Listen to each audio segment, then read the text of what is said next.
ओम नमो भगवते वासुदेवाय। ओम नमो भगवते वासुदेवाय।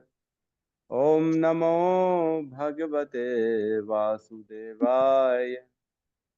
नारायणं नमस्कृत्य नरं चैव नरोत्तमं देवीं सरस्वतीं व्यासं ततो जयमुदीरये। शृणतां स्वकथः कृष्ण पुण्यश्रवण कीर्तिनः। हृदयन्तस्थो हि अभद्राणि विधुनोति सुहृत् सताम्।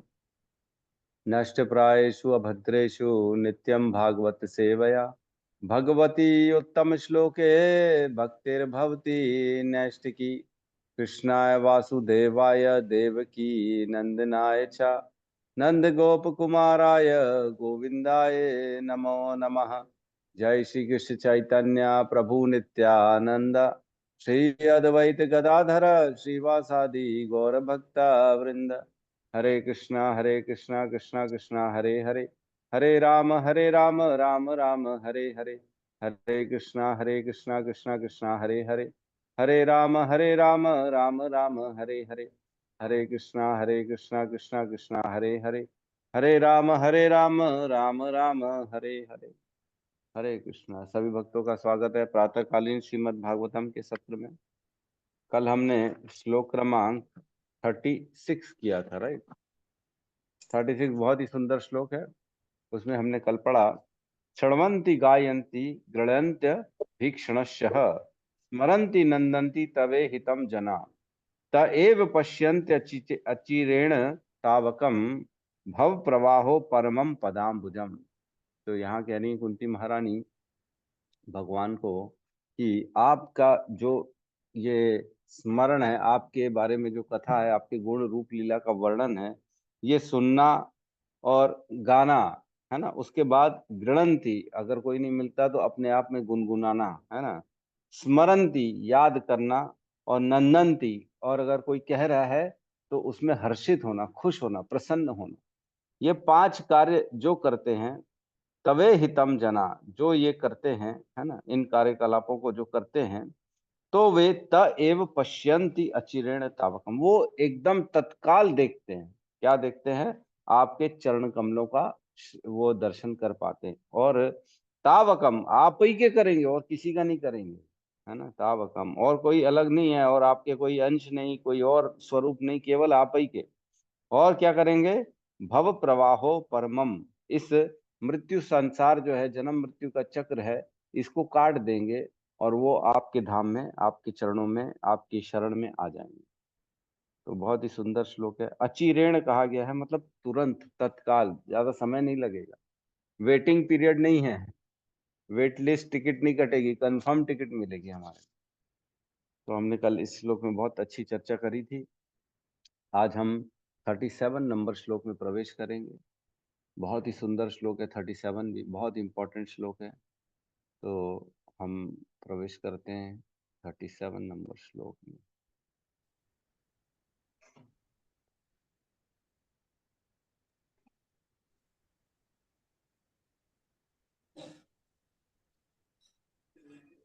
ठीक है, क्लियर है? जी प्रभु जी। ठीक है। तो अध्याय 1 श्लोक नंबर, अध्याय 8 स्कंद 1 श्लोक नंबर 37। अप्यद्यनस्त्वं स्वकृते हितः प्रभो। नहीं, ये तो मैं 36।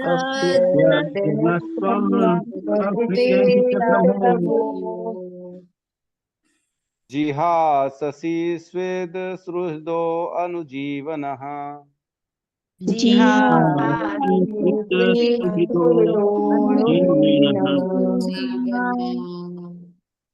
येषां न चान्यद्भवतः पदाम्बुजात्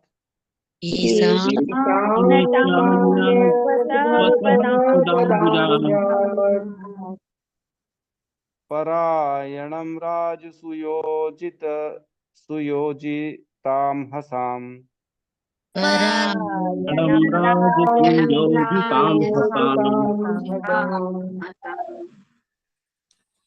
अप्यायनस्त्वं स्वकृते हित प्रभो अप्यद्यनस्त्वं स्वकृते हीत प्रभो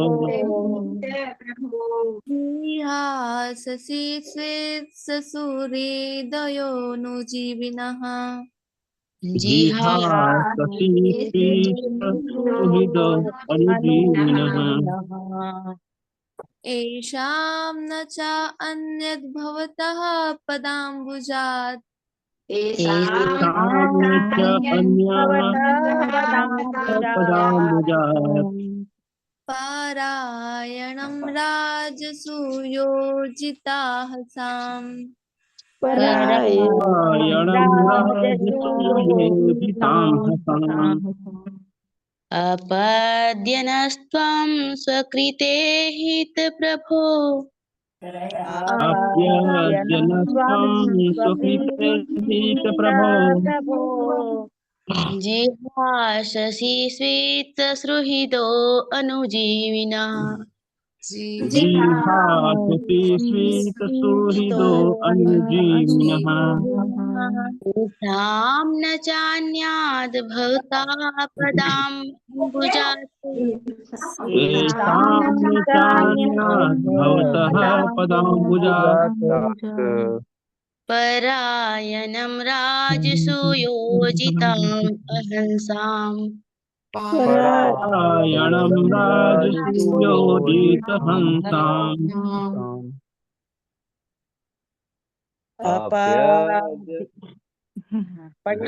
पढ़िए। आप्यद्यनस्त्वं स्वकृते हितः प्रभो अप्यद्यनस्त्वं हीत प्रभो प्रभु जिहाससि स्वेद सुहृदोऽनुजीवनः जिहाससि स्वीतसुहृदो अनुजीविनः येषां न चान्यद् भवतः पदाम्बुजात् येषां न च अन्यद्भवतः पदाम्बुजात् परायणं राजसूयोजितां हसाम् राजसूयोजितहंसाम् अनुवाद रडिया।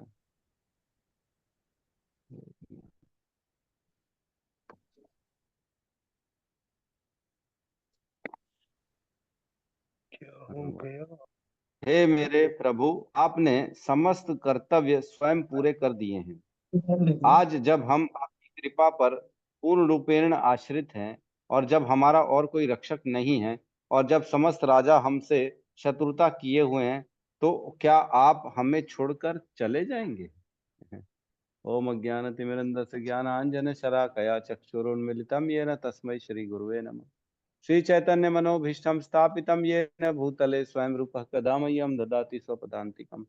वन्देऽहं श्रीगुरु श्रीयुतपदकमलं श्रीगुरून् वैष्णवांश्च श्रीरूपं सागरजातं सहगण रघुनाथान्वितं तं सजीवं साद्वैतं सावधूतं परिजनसहितं कृष्ण चैतन्य देवम् श्री राधा कृष्ण पादान सहगण ललिता श्री विशाखान्वितांश्च हे कृष्ण करुणा सिंधु दीन बंधु जगतपते गोपेश गोपिका कांता राधा कांत नमस्तुते तप्त कंचन गौरांगी राधे वृंदावनेश्वरी वृषभानुसुते देवी प्रणमामि हरि प्रिये वाञ्छाकल्पतरुभ्यश्च कृपा सिन्धुभ्य एव च पतितानां पावनेभ्यो वैष्णवेभ्यो नमो नमः। नमो विष्णुपादाय कृष्णपृष्ठाय भूतले श्रीमते भक्तिवेदांत स्वामीति नामिने नमस्ते सरस्वती देवे गौरवाणी प्रचारिणे निर्विशेष शून्यवादी पाश्चात्य देश तारिणे जय श्री कृष्ण चैतन्य प्रभु नित्यानंद श्री अद्वैत गदाधर श्रीवासादि गौर भक्ता वृंद हरे कृष्णा कृष्णा कृष्णा हरे हरे हरे राम राम राम हरे हरे। हरे कृष्णा। तो बहुत ही सुंदर श्लोक का वर्णन होने जा रहा है अभी, बहुत ही सुंदर है। यहाँ श्लोक नंबर 37 से लेके 40 तक इन 4 श्लोकों में कुंती महारानी अपनी दैन्यता का वर्णन कर रही है कि हम किस प्रकार आप पे आश्रित हैं, किस प्रकार आप अगर हमें प्राप्त नहीं होंगे तो हमारा सब कुछ व्यर्थ हो जाएगा, है ना। तो बहुत ही सुंदर है वर्णन, देखिए।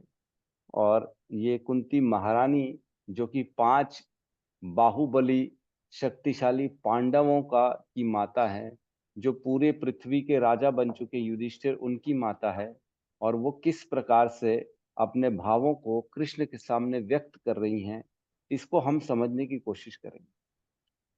थोड़ा इमोशनल होके भाव ग्रहित किए, भाव ग्रह करना है, इनका भाव जो है ना, इनको ग्रहण करने की हमको कोशिश करनी। कुंती महारानी कोई कम नहीं है। सोचो, महारानी जो पूरे जो है चक्रवर्ती सम्राट युधिष्ठिर की माता है, वो माता जो अर्जुन की माता है, भीम की माता है, नकुल सहदेव की माता, जिन्होंने अभी अभी कौरवों की एक महाभारत युद्ध को जीता है, जो 11 अक्षणी सेना कौरवों की थी, उनको पूरा को विनाश कर दिया। ऐसे पुत्रों की माता कुंती महारानी क्या कह रही है कृष्ण से, देखते हैं। अप्यद्य नस्त्वं स्वकृते स्वकृते हितः प्रभो, मतलब अपयद्य अपि अद्य, यदि आप आज, मतलब आज की बात चल रही, जब भगवान कृष्ण द्वारका जाने के लिए तैयार हो गए हैं, वो आरूढ़ हो गए हैं और सबसे सी ऑफ करते ना, टाटा मिल लेते हैं सबसे, तो उस समय कुंती महारानी अब उनसे जब मुलाकात हुई, तब कह रही, क्या या आप आज जो है, आप नास्त्वम हमको स्वकृते हितः प्रभु, स्वयं सारे समस्त, जब आज ऐसी परिस्थिति की आ गई कि आप जा रहे हैं, लेकिन आप जब द्वारका जा रहे हैं, तो स्वकृते हितः प्रभु, आप तो प्रभु है ना पूरे संसार के। भगवत गीता में स्वयं कुछ दिन पहले ही भगवान ने कहा था अर्जुन को, ये स्थिति होने के कुछ दिन पहले ही भगवान ने भगवत गीता सुनाई थी अर्जुन को। तब उन्होंने कहा था, अहम सर्वस्य प्रभो मतः सर्वम प्रवर्तते इति मत्वा भजन्ते माम बुधा भाव समन्विता, मैं तो सब जगह का प्रभु हूँ, मैंने ही तो इस भौतिक संसार, आध्यात्मिक संसार मैंने ही तो रचना करी है, मैं ही तो इनका स्वामी हूँ। वही कह रही हैं, आप तो प्रभु हैं, इस संसार के प्रभु हैं। और क्या है, स्वकृत हितः, स्वकृत हितः मीन्स आप केवल सारे कार्यों को अपनी इच्छा मात्र से संपन्न करने वाले हैं। भगवान कृष्ण को कोई भी कार्य करने के लिए समय, श्रम या बुद्धि लगाने की जरूरत नहीं है, वो केवल इच्छा करते हैं और वो कार्य हो जाता है। तो ऐसी क्या जरूरत आन पड़ी कि आप द्वारका जा रहे हो? क्या वहां बैठे, यहाँ बैठे बैठे आपके काम नहीं हो सकते? क्या जरूरत पड़ गई, आप वहां क्यों जा रहे हो? आज हम पूछेंगे ना रोनी नंदन प्रभु से, क्या जरूरत है, आप क्यों हमारा क्लास छोड़ के दूसरों की क्लास में जाते हो? क्या यहाँ आपको दिक्कत हो रही? तो ऐसे ही कह रहे, क्या आप हमको छोड़ के क्यों जा रहे हो, जब आपको जो चाहिए वो पूरा चीज यहीं पे ही हो जाती, आपकी इच्छा मात्र से सारे कार्य हो जाएंगे। तो कहते हैं ना, अरे प्रभु जी, आपके फोन से काम हो जाएगा, आप क्यों जा रहे हो? हम भी कहते हैं ना, कई बार कहते हैं, अरे मेरे को भिलाई जाना है, वहां पे जाके एक भगवत गीता देनी है। अरे रुको, मैं फोन कर देता हूँ, वहां हमारे डिवोटी हैं, वो छोड़ आएंगे, आपको जाने की क्या जरूरत? अननेसेसरी क्यों जा रहे हो, जब काम ऐसे ही हो जाता है, हमारे फोन से हो जाता है। तो यहाँ कह रही हैं, आपके जब सारे कार्य बैठे बैठे हो जाते हैं, तो आप जाओ क्यों रहे हो? आप यहाँ बैठो, इच्छा कर लो, द्वारका में जो भी आपके काम है, सपोज करो आपकी रानियां हैं, आपके जो है राजपाट का काम है, आपके प्रजा का काम है, आपकी इच्छा मात्र से हो जाता है। हमने जाना है, हम जानते हैं, जब भगवान ने 16,108 रानियों से शादी करी, तो वो अपना विस्तार भी 16,108 रूपों में कर लेते हैं।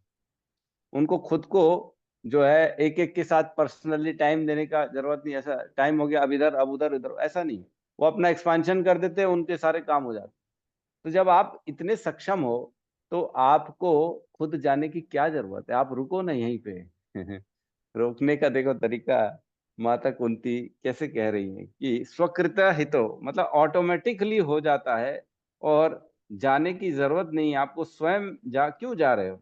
इसका एक और अर्थ निकलता है स्वकृते हितो। स्वकृते हितो का एक और मतलब होता है, उसमें कहते हैं कि आप जो भी कार्य करते हैं वो भक्तों के हितों के लिए करते हैं। आप इतने भक्त वात्सल्य हैं कि ऑटोमेटिकली आप अपने भक्तों के उद्धार का कार्य आपका स्वतः हो जाता है, स्वकृत्य हितः। तो हम आपके भक्त हैं, हम ऐसी दीनहीन परिस्थिति में हैं, तो आप हमें छोड़ के क्यों जा रहे हो? देखो, इमोशनल कर रही है माता कुंती भगवान। हमने देखा इमोशनल अर्जुन ने भी किया था, उत्तरा ने भी किया था, है ना। अब कुंती महारानी भी कर रही हैं, डिटेल में कर रही हैं। सेकंड लाइन में कहते हैं, जिहाससी। जिहाससी मीन्स हमको त्याग कर, क्यों जा रहे हो, हमको छोड़कर मत जाओ, है ना। आपका जब स्वतः इच्छा से काम हो जाता है तो आप यहीं रहो ना, यहाँ रह के जो आपको करना है, इच्छा से कर लो, अपनी अपनी शक्ति से कर लो। फिर कह रहे हैं, स्वतः सुहृद अनुजीवन। स्वतः सुहृद अनुजीवन मतलब आप जो हैं सुहृद हैं, आप सबके सुहृद हैं। भगवान ने भगवत गीता में भी कहा है ना, भोक्ताराम यज्ञ तपसाम सर्वलोक महेश्वर सुहृद सर्वभूतानाम ज्ञात्वा माम शांति मृच्छति। 5:29 उसमें कहते हैं भगवान कि मैं सभी यज्ञों का भोक्ता हूं, मैं भोक्ताराम यज्ञ तपसाम सर्वलोक महेश्वर, सारे यज्ञ और तपस्याओं का मैं ही भोक्ता हूं, और ये पूरे संसार का भी मैं ही ईश्वर हूं। और क्या हूं मैं? सबका सुहृद सर्वभूताना, मैं सभी जीवों का हितैषी मित्र हूं। ज्ञापमाम शांति मृच्छति, जो ये जान जाता है उसको शांति मिल जाती है।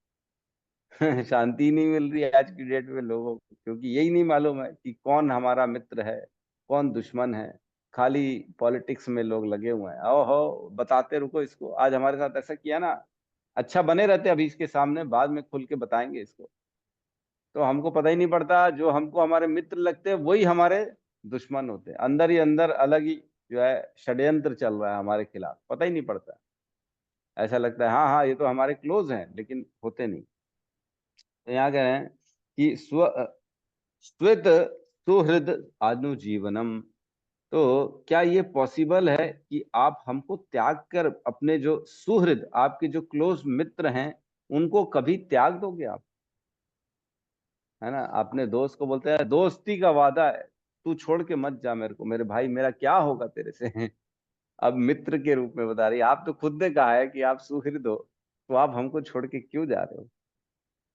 तो आजकल मैं देखा हूँ, मेरा तो क्या है, अब उठना बैठना कम हो गया है, लेकिन ऐसे गाने गाते हैं लोग दोस्ती के, दोस्ती पे दारू का ग्लास पकड़ेंगे, ये दोस्ती हम नहीं छोड़ेंगे। एक दूसरे के गले लगे के दारू पी के, तू मेरा भाई है, तेरे लिए जान भी हाजिर है, तू मेरा भाई है।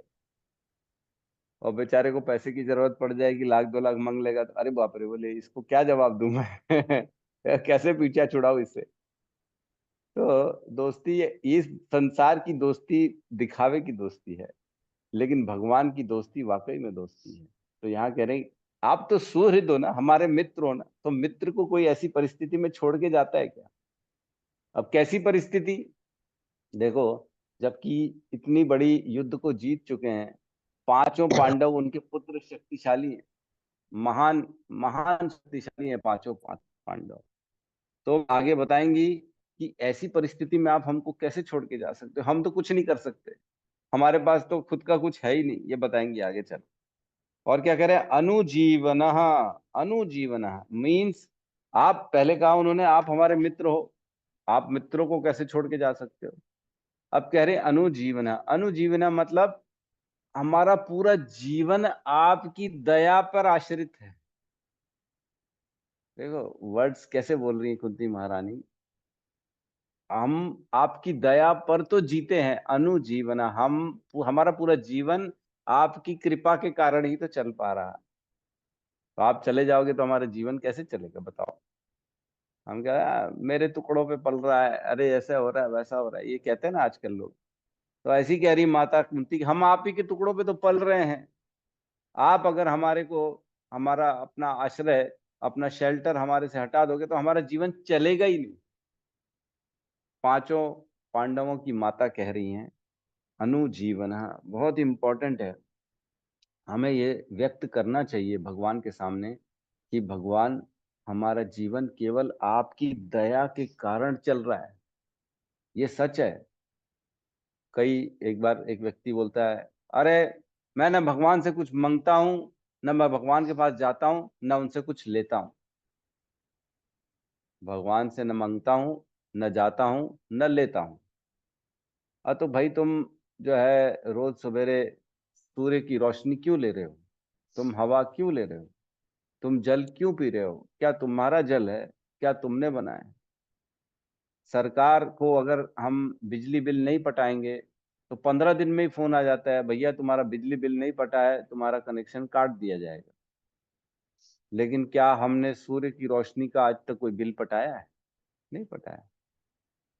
क्या हम अपने बॉडी पे जो हमें कंट्रोलिंग पावर दिया गया है, क्या हम इसका कुछ कर्जा, कुछ रॉयल्टी देते हैं भगवान को कि मेरे हाथ मेरी इच्छा से काम कर रहे हैं, मेरी इंद्रियां मेरी इच्छा से काम कर रही हैं? क्या इस पे हमने कभी भगवान को कोई कर दिया है? कोई कर नहीं दिया। भगवान ने हमको इतने अच्छे परिवार में जन्म दिया, भगवान ने हमको इतना संपन्न बनाया, बुद्धि दी, देखने की शक्ति दी, कान दिए सुनने के लिए, बोलने के लिए जिह्वा दिया, सोचने के लिए, समझने के लिए शक्ति दी। क्या हमने भगवान को कभी इसके लिए कुछ बोला है? कभी नहीं बोला।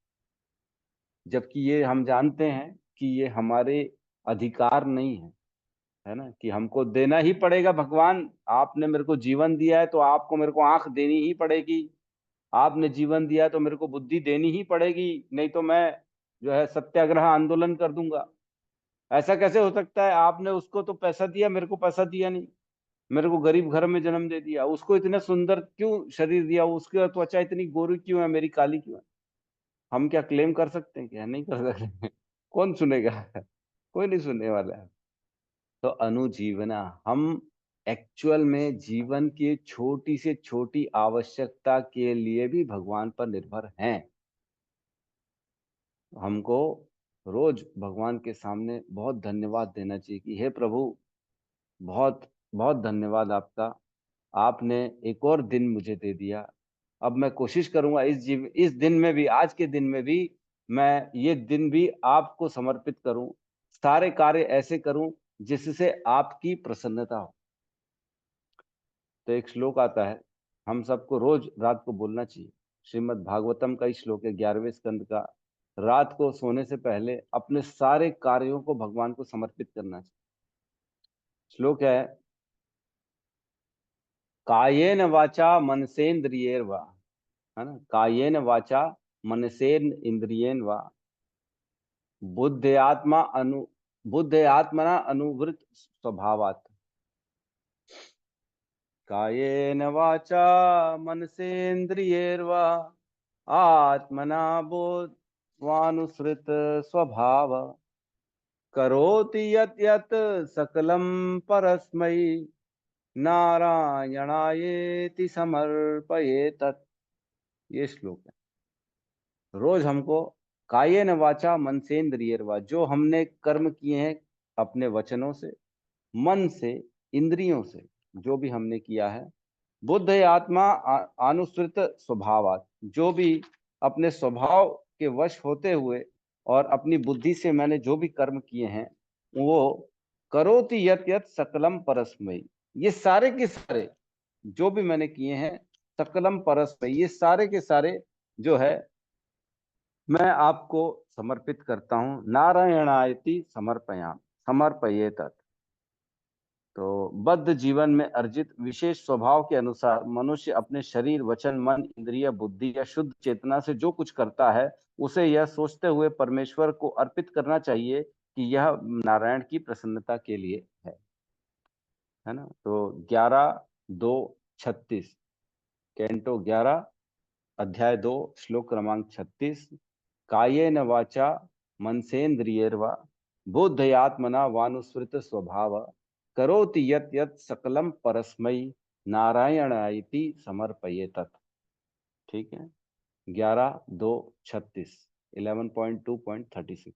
ये रोज रात को हमको बोलना चाहिए सोने से पहले। हे भगवान, आपने इतना सामर्थ्य दिया, मैं कर पाया, कुछ न कुछ मैंने कर पाया, और मैंने जो भी किया अपनी बुद्धि अपने स्वभाववश रहते हुए किया, लेकिन मैं ये आपको समर्पित कर रहा हूँ।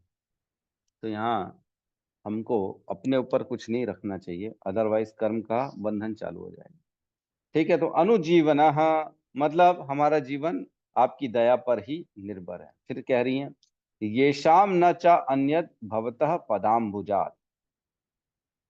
ये शाम मतलब सभी का, जिनका मतलब सभी का, हम सभी का, जो भी हम लोग हैं, पांडव हैं, मैं हूं, मेरे पुत्र हैं, युधिष्ठिर, नकुल, भीम, सारे के सारे हम सब जो हैं, न च अन्यत भवतः पदाम्बुजात, न च अन्यत मतलब और कोई तो ठिकाना है ही नहीं हमारा, हम और किसी के पास जा ही नहीं सकते हैं। न च अन्यत भवतः पदाम्बुजात, केवल और केवल आपके चरण कमलों में ही हमारा पूरा आश्रय है। हमारा आश्रय आपके चरणों कमलों के अलावा और कोई नहीं है। ऐसा नहीं है कि ठीक है कभी कभी हम लोग दुर्गा की भी पूजा कर लेते हैं, आप हो तो बेटर है, लेकिन हाँ ठीक है ना, तो आप हो तो बेटर है। मैं गणेश जी की भी थोड़ी बहुत पूजा कर लेती हूँ, ठीक है, उनका व्रत भी कर लेते, सोमवार को शिव जी को भी हम मान लेते। मेरा बेटा नकुल है ना, वो थोड़ा थोड़ा अश्विनी कुमारों का पुत्र है ना, तो उनका भी पूजा कर लेता है। ऐसा नहीं बोल रहे हैं, ऐसा नहीं बोले, मैं और मेरे पुत्र सारे के सारे केवल और केवल आपके चरण कमलों पे आश्रित हैं। बहुत गहरी गहरी बातें हैं। क्या हम ऐसा मानते हैं कि हम केवल और केवल कृष्ण पे आश्रित? क्या हमारे जीवन में और कोई नहीं है जिसका हमने आश्रय लेके रखा है? कई लोग तो नेता का आश्रय ले लेते हैं, मंत्री, कोई पैसे वाले का आश्रय ले, अरे बस हमारा तो भगवान नेता, हमारा नेता जिंदाबाद, कैसा हो हमारा नेता ऐसा हो। अरे उन्हीं की सेवा में, उन्हीं के, मैं देखता हूँ आजकल के युवा लड़के कितने भटक रहे हैं, नेताओं की चमचागिरी कर रहे हैं। अभी हम लोग जब इस्कॉन की ओपनिंग थी, तो सभी को इनविटेशन देने गए थे यहाँ पे रायपुर में, मंत्रियों को, सीएम को, विधायकों को, सभी को, मेयर को। मैं देखा जहां जहां मेरे को भी बोला, मैं गया था 4-5 लोगों के इनविटेशन देने, मंत्रियों के यहाँ, इनके उनके यहाँ। तो मैं देखा हर मंत्री के आगे पीछे ना वो लड़के घूम रहे, कुर्ता पजामा पहन के, लाल टीका लगा के, और खाली मोबाइल में बात कर रहे हैं, गुटखा खा रहे हैं और चमचागिरी करे जा रहे, चले। अरे मेरे साथ तुम अपना जीवन संभालो, क्या कर रहे हो? युवा अवस्था में हैं, दादागिरी कर रहे हैं, तमाशे कर रहे हैं, गाड़ियों में घूम रहे हैं, अपने जीवन को सही दिशा नहीं दिखा पा रहे हैं। क्या कर रहे हैं? केवल नेता के आश्रित हैं। तो हमको किसके आश्रित रहना है? हमको कृष्ण के आश्रित रहना है, ना कि इन सांसारिक व्यक्तियों के, पावरफुल लोगों के। और कोई रक्षा न च अन्य भवत, और कोई है ही नहीं, न कोई और देवी देवता है, कोई भी नहीं है, केवल आप ही हो। और क्या कह रही हैं? परायणम राजसु ये जितः अहं अहंसाम, मतलब हम सब आप ही के चरणों में आश्रित हैं। और आज की डेट में जो राजा हैं जिनको हमने मार दिया है, जो जो युद्ध में मारे गए हैं पांडवों के द्वारा, अनेक अनेक राजा मारे गए हैं, उनके घर वाले जो बचे होंगे, उनके पुत्र परिजन, उनसे हमारी शत्रुता हो गई है। तो आज फिर से भय है हमारे ऊपर युद्ध का। आज ऐसी परिस्थिति में क्या आप हमको छोड़ के चले जाएंगे? देखो, जबकि पूरे चक्रवर्ती सम्राट हो गए युधिष्ठिर महाराज, इतने लोगों को मार डाला है, फिर भी कह रहे हैं कि अब आज हमको आपकी ज्यादा जरूरत है। आज जब इतने सारे हमारे शत्रु बन गए हैं, तब आप फिर हमको छोड़ के जाएंगे? हर विकट स्थिति में तो आप हमारे साथ खड़े थे। और अब आज जब राजसूय योजिता हसाम, मतलब युद्ध में सारे राजाओं का जो वध हो गया है, उनके बाकी जो शेष लोग हैं, वो हम पर कभी भी आक्रमण कर सकते हैं। तो ऐसी परिस्थिति में तो हमको प्रोटेक्शन की जरूरत है ना। आप ही तो हो जिस पर हम आश्रित हैं। आजीवनम, अभी पढ़ा ना, अनुजीवनम, हमारा जीवन तो आपकी दया पर निर्भर है। आप दया करेंगे तो हमारा जीवन चलेगा, अदरवाइज हमारा जीवन नहीं चलेगा। तो एक बार की कथा आती है, जो चैतन्य महाप्रभु के भक्त हुए श्रीवास ठाकुर, है ना, हम जानते हैं पंच तत्व में आता है ना, जय श्री कृष्ण चैतन्य प्रभु नित्यानंद श्री अद्वैत गदाधर श्रीवास, श्रीवास आदि गौर भक्त। तो श्रीवास जो थे, उनकी कुटिया में ना रोज महाप्रभु जाते थे, कीर्तन करते थे, बढ़िया सारी रात कीर्तन चलते थे कमरे में, जो खास खास लोग बैठते थे कीर्तन करते थे रोज। तो श्रीवास ठाकुर के यहाँ जब एक बार कीर्तन चल रहा था, तब बाहर माताएं जो है ना रूम के बाहर रहती थी, जनरली अलाउड नहीं था, जो खास खास लोग थे वही अंदर आते थे। पूरी रात जोरदार कीर्तन होता था, महाप्रभु करते थे। तो बाहर से आवाज आने लगी, तो श्रीवास ठाकुर गए बाहर और पूछा क्या हो गया, क्यों चिल्ला रहे हो तुम लोग। तो बोले जो श्रीवास ठाकुर का पुत्र था वो मर गया था, मर गया था उसका पुत्र, इसलिए रो रही थी माताएं, चिल्ला रही थी बेचारी। चिल्लाती है ना, जवान बच्चा मर जाए तो क्या होगा। तो श्रीवास ठाकुर ने कहा तुम सब चुप हो जाओ, चिल्लाना बंद करो। चैतन्य महाप्रभु अंदर बैठे हैं, उनके कीर्तन में विघ्न नहीं आना चाहिए, और अगर किसी ने भी चिल्लाया तो मैं गंगा में कूद के जान दे दूंगा। बस चिल्ला चोट बंद करो, कीर्तन करने दो महाप्रभु को, ये सब बाद में देखेंगे। पुत्र मर गया तो ठीक है, हम बाद में चर्चा करेंगे, अभी तुम चुप रहो। मतलब ये परिस्थिति थी श्रीवास ठाकुर की। और वो सबको चिल्ला के बोले, मैं ब्लैकमेल कर दिया कि मैं कूद जाऊंगा गंगा में अगर तुम सब चिल्ला चोट करोगे, रोओगे तो। महाप्रभु को कोई भी किसी भी प्रकार का जो है विघ्न नहीं होना चाहिए, और बंद कर दिया उन्होंने गेट, अंदर चले गए और कीर्तन फिर से स्टार्ट हो गया। सोचो, व्यक्ति का पुत्र मर गया है और वापस से वो महाप्रभु के साथ कीर्तन कर रहा है। तब महाप्रभु ने आभास हो गया, वो तो भगवान थे, उनको आभास हो गया। पूछे श्रीवास क्या हो गया श्रीवास, बोले कुछ नहीं महाप्रभु, कुछ नहीं। तो बोले तुम कुछ छुपा रहे हो। तो बाहर आए श्री चैतन्य महाप्रभु ने, जान गए सब बहुत। उन्होंने फिर श्रीवास के ठाकुर की तारीफ की, बोले श्रीवास तुम्हारे पूरे गांव का, बोले कुत्ता भी मुझे बहुत प्रिय है, तुम्हारे गांव का कुत्ता भी मेरे को बहुत प्रिय है श्रीवास, मैं तुम जैसे भक्तों के अधीन हूँ। फिर उन्होंने वापस से उनके पुत्र को जीवित कर दिया। तो इस प्रकार से भगवान पे आश्रित होना चाहिए हम सबको। हम जानते हैं एक बार नामदेव नामदेव के पुत्र जो है ना, वो कीर्तन कर रहे थे नामदेव जी, और उनके पुत्र मर गए। तो जब मंदिर में कीर्तन कर रहे थे, तब लोगों ने बताया, अरे नामदेव नामदेव तुम्हारा बेटा मर गया। बोले मर गया, अच्छा ठीक है, तुम लोग जाओ तैयारी करो उसके क्रियाक्रम की, मैं थोड़ा सा बचा है मेरा भी कीर्तन, भक्ति बची है, भजन बचा है, मैं वो करके आता हूँ भगवान। तब वो गा रहे थे, भगवान को बोलते हैं, भला भया छूटा जंजाल, भजना सुखनु मैं गोपाल। अच्छा हुआ, चलो चला गया मेरा बेटा, चला गया, अच्छा हुआ। भला भया छूटा जंजाल, जंजाल ही छूट गया। बेटा बड़ा होता, उसकी शादी होती, बच्चे होते, पोता पोती होते, मैं फंसा रहता, मैं कीर्तन कब करता, भक्ति कब करता। चलो जो हुआ अच्छा हुआ। भला भया छूटा जंजाल, भजनू मैं सुखना गोपाल। मैं अब और सुखी से आनंद से गोपाल का भजन करूं। हमने अभी नारद जी की भी कथा पढ़ी थी। नारद जी का जो पास टाइम था, वो पिछले जीवन में इकलौते पुत्र थे अपनी माता के। पढ़े थे ना अच्छे से, इकलौते पुत्र थे, दासी के पुत्र, और कोई भी नहीं था जिसपे वो आश्रित हो, कोई भी नहीं। और वही माता को प्रकृति काल ने सांप के द्वारा मार दिया। अब अकेले पड़ गए बेचारे, अकेले। तो उन्होंने ये सोचा, हमने पढ़ा है पूरा डिटेल में, उनके हृदय में आया कि ठीक है भगवान, आपकी इसमें इसी में प्रसन्नता है तो मेरे को स्वीकार है, मेरे को कोई आपत्ति नहीं। उन्होंने कोई दुख व्यक्त नहीं किया। उन्होंने सोचा कि भगवान ने इसमें भी कुछ ना कुछ भला ही सोचा है। और जो कि सच है, अगर उनकी माता मरती नहीं तो वो कैसे भगवान की भक्ति में आगे बढ़ते, वो इतने परम हंस के पद को कैसे प्राप्त करते, भगवान के पार्षद कैसे बनते। उन्होंने माता को त्यागा, आगे निकल पड़े, बहुत ही वैरागी बन के आगे जंगलों में चले गए और भगवान की भक्ति करी, और भगवान का उनको फिर दर्शन हुआ। हमने पढ़ा अच्छे से, भगवान की आवाज भी आई, उन्होंने सुना भगवान को, फिर प्रयास भी किया दोबारा, तो बोले बस अब इस जन्म में तुम्हारे लिए इतना ही है, अब तुम अगले जीवन में मेरे पास आओगे।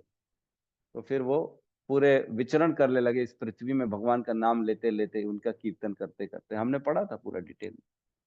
तो भगवान अपने भक्तों के जीवन में जो करते हैं, अच्छा करें चाहे गलत करें, वो उनके उद्धार के लिए करते हैं, ना कि उनके अहित के लिए करते हैं। कई लोग भगवान ने मेरे साथ ऐसा क्यों कर दिया, भगवान तेरे को दिखता नहीं है क्या, तूने ये छीन लिया, तूने मेरा वो छीन लिया, मेरा ये वो, रोते रहते हैं। ऐसा नहीं करना चाहिए, स्वीकार करना चाहिए हमको भगवान की जो भी डिसीजन है। तो यहाँ कह रही है कुंती महारानी जबकि उनके पुत्र शक्तिशाली है, कोई ऐसा नहीं अकाउंट में जीरो बैलेंस हो गया है, फुकड्डे हो गए, अब तो कोई और हमारा आश्रय नहीं है, तुम ही हो, पैसा भी दे दो, खिला भी दो, तुम्हारे चरण में रहेंगे, हम तुम्हारी सेवा करेंगे। तो ऐसा नहीं है, वो भगवान पर आश्रित हैं, उनके पास सब कुछ है, फिर भी कह रही हैं, दीनहीन की भावना रख रही हैं कि भगवान आपके अलावा हमारा और कोई है ही नहीं, किसी और के प्रति हमारा कोई है नहीं। तो हम देखते हैं अर्जुन ने भी कहा भगवान को, कृष्ण कृष्ण महाबाहो भक्ता नाम अभयंकर त्वम एको दहीय माना नाम, है ना, दहीय माना नाम अपर को असी संस्कृत है। तो अर्जुन ने कहा था त्वम एको, आप एक ही हो, ऐसा नहीं कहा था मेरे पिताजी इंद्र है ना, स्वर्ग इंद्र के बेटे हैं वो, जबकि उनको मालूम था मैं इंद्र का पुत्र हूँ अर्जुन, गांडीवधारी, पूरे पृथ्वी में उनसे ज्यादा श्रेष्ठ गांडीवधारी कोई नहीं है, ज्यादा अर्जुन के पास ब्रह्मास्त्र भी उन्होंने खींच लिया, इतनी शक्ति थी उनके पास। तो भी कहते हैं त्वम एको दहीयमाना नाम, तुम्हारे अलावा और कोई नहीं है जो भक्तों की रक्षा कर सके। और हम जानते हैं उत्तरा भी आई थी भगवान के पास दौड़ती दौड़ती, और उन्होंने भी कहा था पाही पाही महायोगिन देव देव जगतपते, है ना, न अन्यत त्वद भयम पश्ये यत्र मृत्यु परस्परम। क्या बोला था, आपके अलावा तो मेरे को कोई दिखता ही नहीं है जो मृत्यु को जिता दे, मृत्यु से बचा सके। न अन्यत त्वद भयम पश्ये, आप ही हो जो अभय प्रदान करते हो, और मृत्यु से तो कोई और है ही नहीं देने वाला, जीत देने वाला। यत्र मृत्यु परस्परम, जबकि सब खड़े थे, पांचों पांडव खड़े थे, माता कुंती खड़ी थी, तो भी कृष्ण के पास आए, न अन्यत कहा था उन्होंने कि कोई और नहीं है, कोई और नहीं है। तो यहाँ पे भी कुंती महारानी कह रहे हैं कि आपके अलावा और कोई नहीं है आजीवन, जो हमारे इस जीवन का उद्धार कर सके। तो कुंती महारानी बेसिकली बड़े विरह का एहसास कर रही है जब जाने वाले हैं भगवान, कि जब तक मेरे पास दुख थे, तकलीफ थी, आप थे, लेकिन अब जब चीजें पलट गई तो आप जा रहे हो मेरे जीवन से, हे प्रभु आप मुझे दुख दे दो वो चलेगा, लेकिन आप मत जाओ। हमने पढ़ा था वो शाश्वतः बार बार मांगती हैं अपने जीवन में, सारे दुख मुझे वापस दे दो। श्लोक था ना, हमने पढ़ा था, जिसमें कहती हैं कि हाँ 25 नंबर में कहती है विपदा संतु शाश्वत तत्र तत्र जगत गुरु, बार बार शाश्वत काल के लिए बार बार ये सारी विपत्तियां आप हमको दे दो। भवतो दर्शनम यत् स्यात् पुनर्भवम पुनर्भव दर्शनम, आपके लेकिन दर्शन तो होंगे ना उससे, अगर भले मेरे पास तकलीफ होगी तो क्या हो गया, लेकिन आपके दर्शन होंगे। तो बहुत सुंदर इसका तात्पर्य है, तात्पर्य भी हमको पढ़ना चाहिए।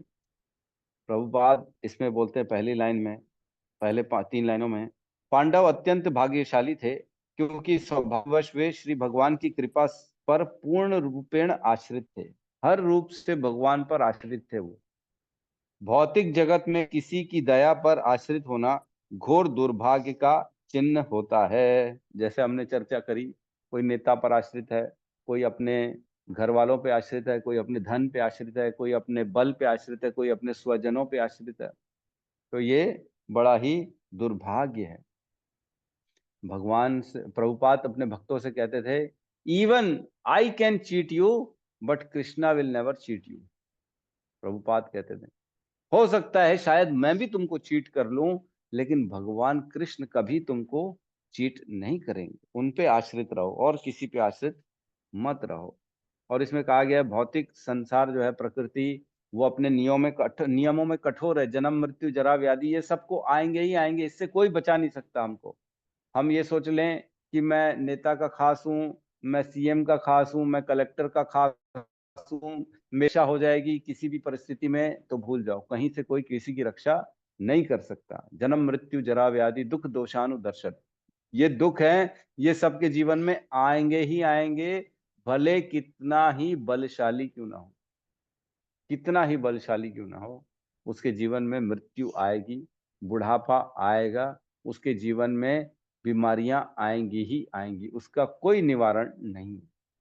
जबकि साइंटिस्ट इसी में लगे रहते हैं, है ना, डॉक्टर इसी में लगे रहते हैं। कैसे हम अपने बुढ़ापा से बचा लें, कैसे हम अपनी आप को हमेशा जवान रखें, तो ये पॉसिबल है ही नहीं। तो इसमें एक एग्जाम्पल दिया है रावण द्वारा स्वर्ग के लिए सीढ़ी बनाए जाने का, कि रावण चाहता था कि मैं स्वर्ग तक सीढ़ी बना दूं तो डायरेक्ट लोग स्वर्ग पहुंच जाएं, उनको जरूरत ही ना पड़े ये सब कर्म की, यज्ञ अनुष्ठान की, भगवान की भक्ति की। तो ये सब पॉसिबल नहीं है। आज के लोग भी ऐसे ही सोचते हैं कि मैं अपने बल पे ये कर लूंगा, वो कर लूंगा, मैं सुखी हो जाऊंगा, मेरा जीवन, मेरी इंद्रिय तृप्ति होती रहेगी, जो जो मैं चाहता हूँ वो होता रहेगा। तो ये कभी नहीं हो सकता। ये सब हमारी भ्रम है और कुछ नहीं है। ठीक है, तो क्या हम अगले श्लोक में बढ़े हैं? आज 50 तो हो गया है।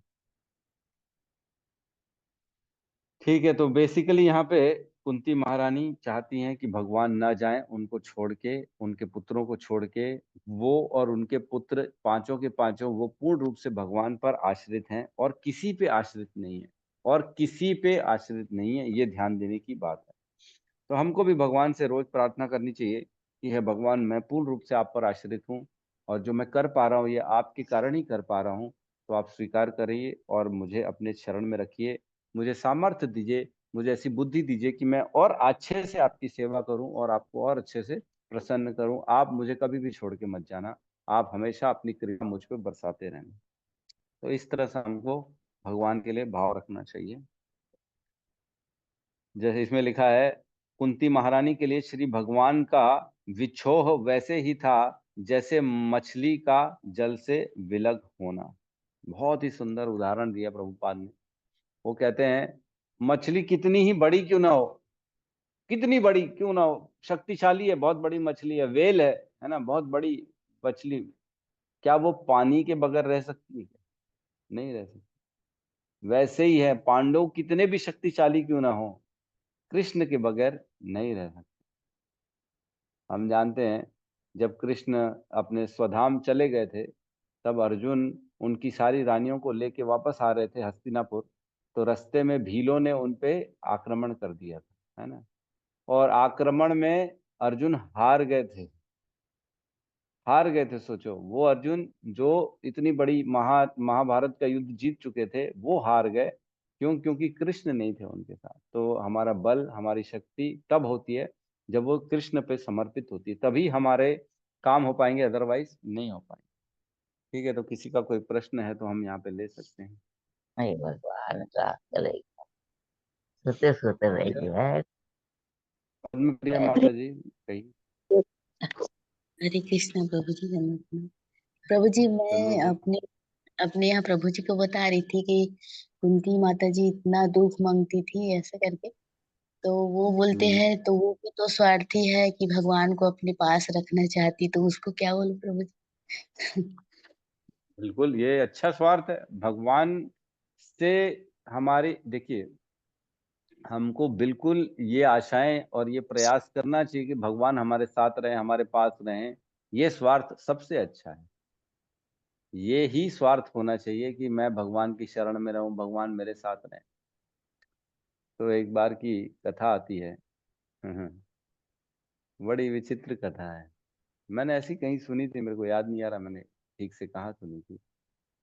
उसमें कहते हैं कि एक बार क्या हुआ, एक वृंदावन की वृद्ध माता थी, है ना, वो कृष्ण को बहुत सेवा करती थी, कृष्ण की सेवा करती थी, कृष्ण को याद करती थी दिन रात।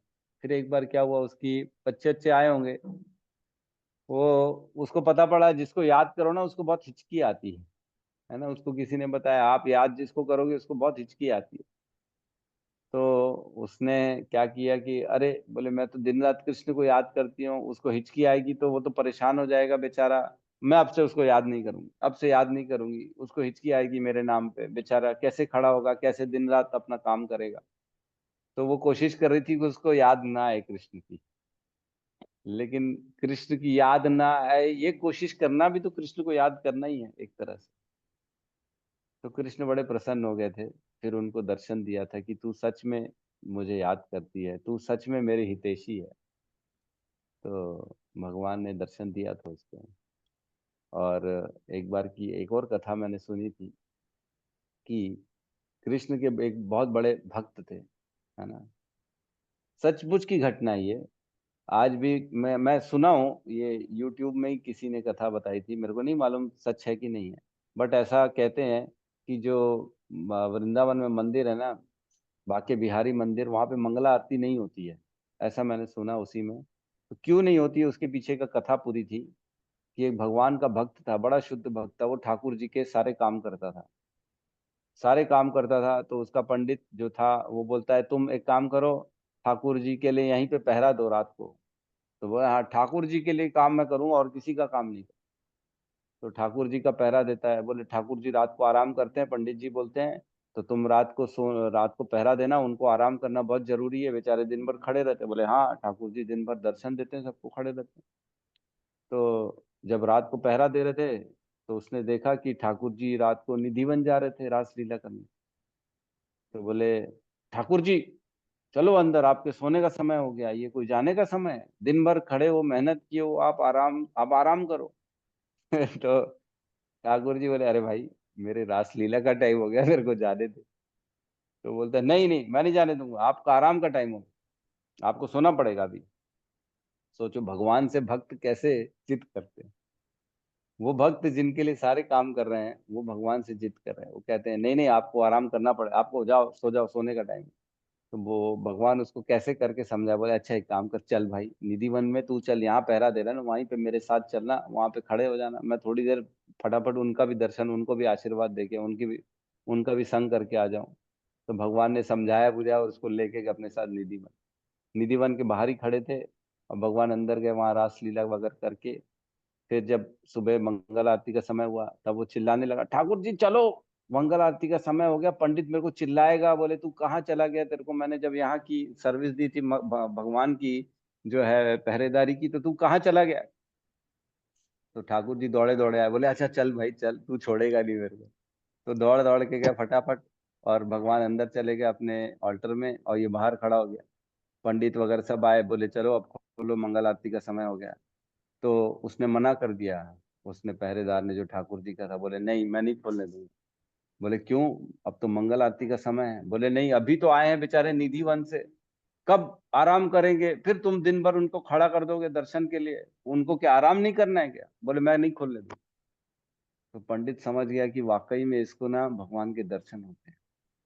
सब खड़े हो गए वहां, वेट करने लगे कि अब तो खोलने दे, अब तो खोलने दे। बोले नहीं, समय होने दो थोड़ा, 2 घंटे 3 घंटे उनको बेचारों को आराम तो करने दो, दिन भर बेचारे खड़े रहते हैं वहां पे, रात भर खड़े रहते हैं, तो बेचारे आराम कब करेंगे? तो इस प्रकार जब समय गया तो 8 बजे, 7, 7:30, जितने बजे भी, अब पंडित जी बोले अब तो हाथ जोड़ रहे, अब तो खोलने दे, इतनी भीड़ बढ़ रही है, दर्शन करने दे लोगों को। तब बोले अच्छा ठीक है अब खोल दो। तो फिर उस दिन के बाद से भगवान की वहां कहते हैं मंगल आरती नहीं होती है। तो ऐसे भक्त हैं भगवान के। तो भगवान पे आश्रित होना ही चाहिए, केवल केवल भगवान ही है, हम जानते हैं, जो कभी भी हमारे मतलब किसी भी कर्म को जीरो नहीं कर देते हैं। आज संसार के लिए आप कितना ही करोगे, 10 काम करोगे ना, 100 काम करोगे, तो 101 अगर गलत कर दोगे ना, तो वो 100 काम भूल जाएगा और वो बोलेगा आ रहे तूने मेरे साथ आज ऐसा कर दिया। अब भूल जाएंगे, सब भूल जाएंगे, लेकिन कृष्ण कभी नहीं भूलते। इसलिए कृष्ण के लिए स्वार्थी होना चाहिए कि हाँ कृष्ण का भैया मेरे को संग चाहिए, उनका मेरे को जो है दर्शन चाहिए, मैं उनके लिए सब कर सकती हूँ, बाकी संसार के लिए नहीं कर सकती, है ना। या सुधीर प्रभु कुछ कहना चाह रहे हैं? प्रभु जी दंडवत प्रणाम। एक मेरे से हाँ। एक जने ने प्रश्न पूछा था प्रभु जी कि मतलब होली यह इससे भागवतम से संबंधित नहीं है। बोले होली जो त्योहार होता है ना, तो उसमें हम्म होलिका की पूजा क्यों की जाती है? होलिका ने तो प्रहलाद को गलत इंटेंशन से ले मारने के उद्देश्य से कि जल जाए ये, उसको लेके हम्म बैठी थी। और भक्त हम्म प्रहलाद भगवान के इतने बड़े भक्त थे कि उनको एक खरोच तक नहीं आई। तो होलिका की पूजा क्यों की जाती है ये नहीं समझ में आया, उसने पूछा मेरे।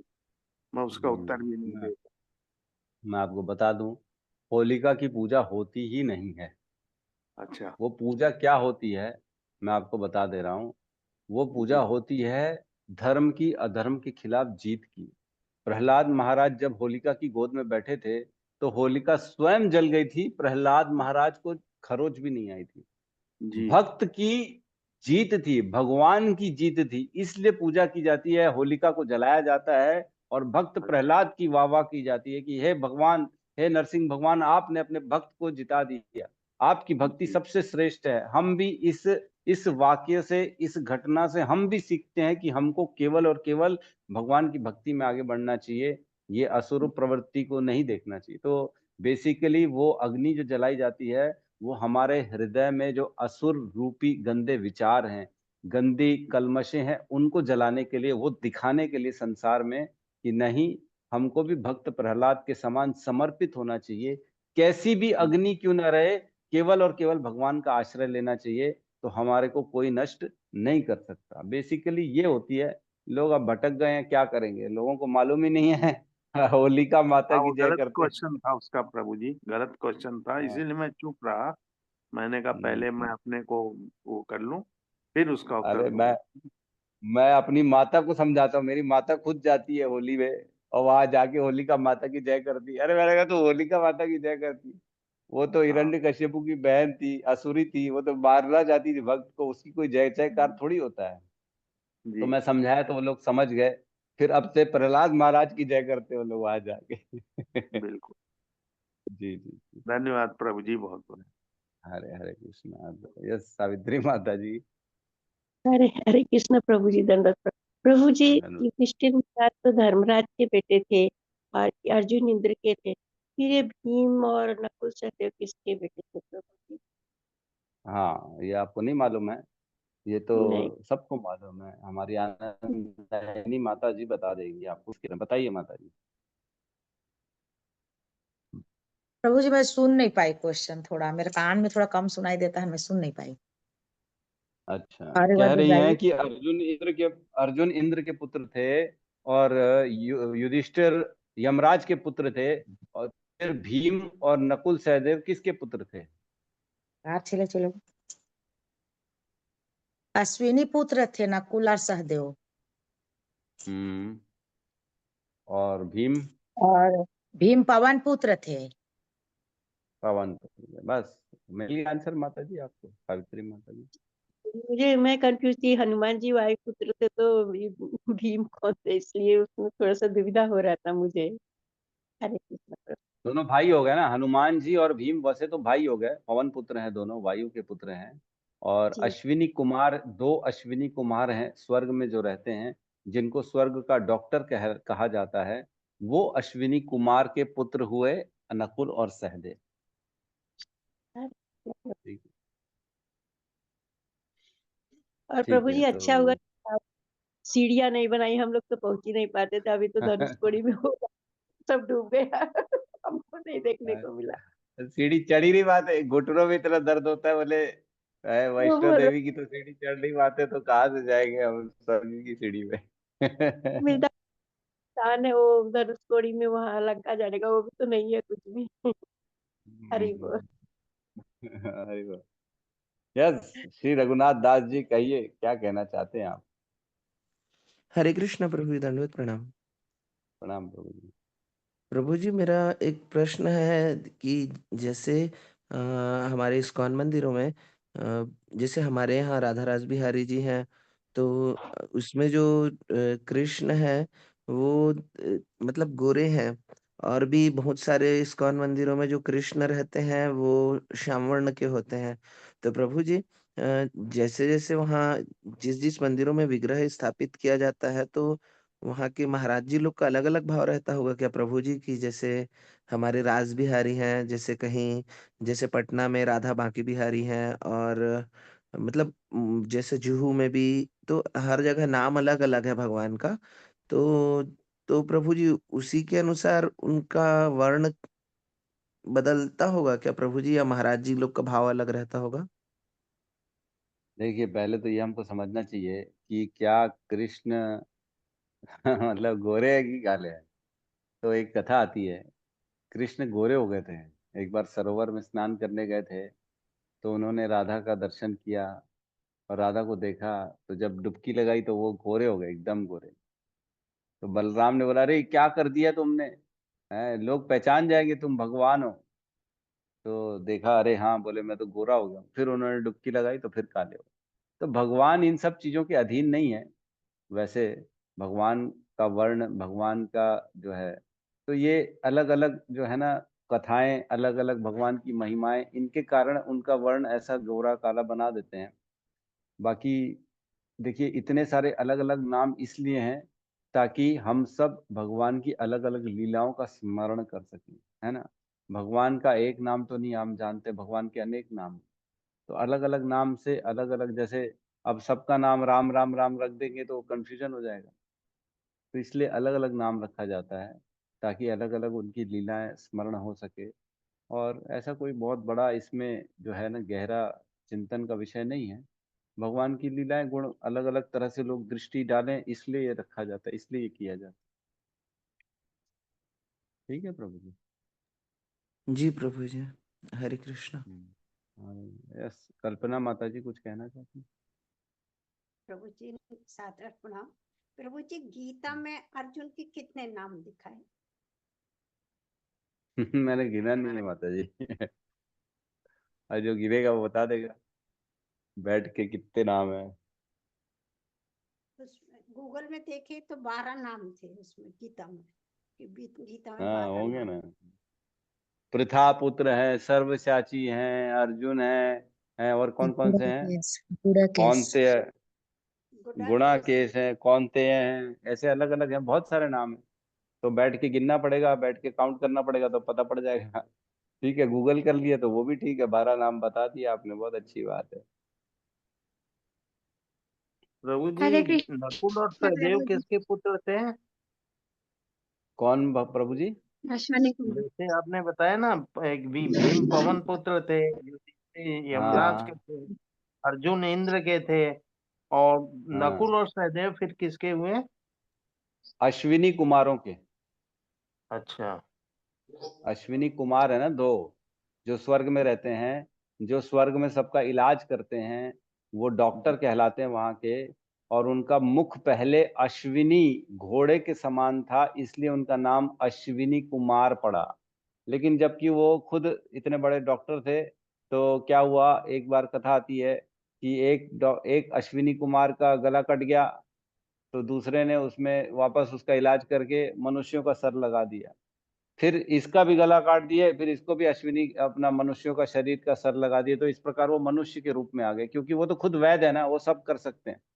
तो इस प्रकार उनका पहले घोड़े जैसा सर था, इसलिए उनका नाम पड़ा अश्विनी कुमार। फिर उन्होंने अपना सर ठीक कर लिया, उन्होंने मिलके, एक ने उसका, उसने इसका, दोनों का कर लिया, क्योंकि डॉक्टर थे। तो अब वो एकदम सुंदर दिव्य पुरुष के रूप में हो गए। और कुछ कुछ लफड़ा चलता है उनका इंद्र के साथ, इंद्र उनको सोमरस पीने नहीं देते हैं, इस तरह की कथा है, वो अलग कथा है। जी, धन्यवाद प्रभु जी।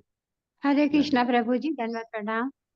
प्रभु जी, मैं राम राम। हमेशा सोचते रहती हूँ, जो आत्मा साक्षात्कारी होते हैं, गीता भागवतम दोनों में आता है, तो उनको हम लोग कैसे पहचानेंगे? प्रभु जी, आप किसी आत्मा साक्षात्कारी हमारे इन महापुरुषों भक्तों में, हमारे वैष्णव हैं, गोस्वामी हैं, उनमें कुछ लक्षण आप देखते होंगे प्रभु जी, मुझे थोड़ा सा बताइए ना प्लीज। कैसे हम आपस में, जैसे मंदिर ही गई मैं, इस्कॉन मंदिर रायपुर, तो जो आत्म साक्षात्कारी होंगे उनको कैसे पहचानेंगे? माता जी का बहुत बहुत ही अच्छा प्रश्न है। और कैसे हम पहचाने परमहंसों को, जिसने वाकई में भगवान की भक्ति में अपने आप का अंदर आत्म साक्षात्कार किया हुआ है। तो इसका हम चर्चा कल करेंगे, क्योंकि 2 मिनट में आंसर देने में मजा नहीं आएगा उसमें। ठीक है, जी कल प्रभु अच्छे जी, से आप बताइएगा, तो हम पहले इस पे चर्चा कर लेंगे। ठीक है, ठीक है, तो हम यहाँ पे क्लास को क्लोज करते हैं, सब मिलके हरे कृष्ण महामंत्र का जाप कर लेते हैं। हरे कृष्णा हरे कृष्णा हरे कृष्णा कृष्णा कृष्णा कृष्णा कृष्णा हरे हरे हरे, हरे हरे हरे हरे राम, राम राम हरे राम हरे राम राम, राम राम राम हरे हरे हरे, हरे हरे राम हरे हरे हरे हरे। हरे समस्त हरे। भक्त वृंद की समस्त भक्त जय, वृंद जय। की जय जय। जगत गुरु जगत गुरु श्रील श्रील प्रभुपाद की प्रभुपाद जय, की जय। जय। निताई गौर प्रेमानंद। गौर हरि प्रेमानंद। हरि बोल, हरि हरि बोल प्रभु जी, हरि हरि बोल, हरि हरि बोल। प्रभु जी प्रणाम। धन्यवाद प्रभु जी। प्रणाम धन्यवाद। हरे कृष्ण प्रभु जी प्रणाम। प्रणाम। प्रभु जी